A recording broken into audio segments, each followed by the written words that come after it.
व सर्व काळचा धिक्का मिळायला सुटतील. जे शून्य असतील ते अंतराळाच्या प्रकाशासारखे झळकतील.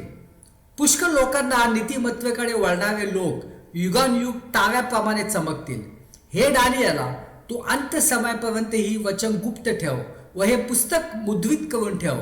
पुष्कळ लोक इकडून तिकडे फिरतील व ज्ञान वृद्धी होईल.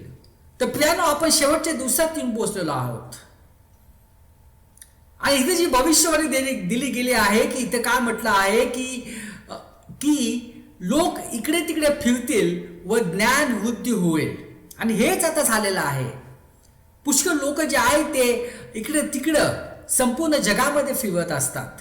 हे कधीच नव्हतं. आज कोण अमेरिकामध्ये असेल तर तोच व्यक्ती उद्या रशियामध्ये असेल, तोच व्यक्ती उद्या भारतामध्ये असेल. प्रियानो, हे शक्य, हे आज आपण आपल्या डोळ्यासमोर बघतोय. आणि ज्ञान वाढलेलं आहे. कुठली इन्फॉर्मेशन तुम्हाला पाहिजे असेल तर आता मोबाईलवर आपण ते गुगल करून ती इन्फॉर्मेशन आपण घेऊ शकतो. हे पहिले कधी नव्हतं. तर प्रियानो, इथे ह्या वचनामध्ये अंतिम दिवसाबद्दल सांगितलेलं आहे. आणि त्याच गोष्टी आज आपण बघतो आहेत. आणि आज आपण जे आहे, आज आपण शेवट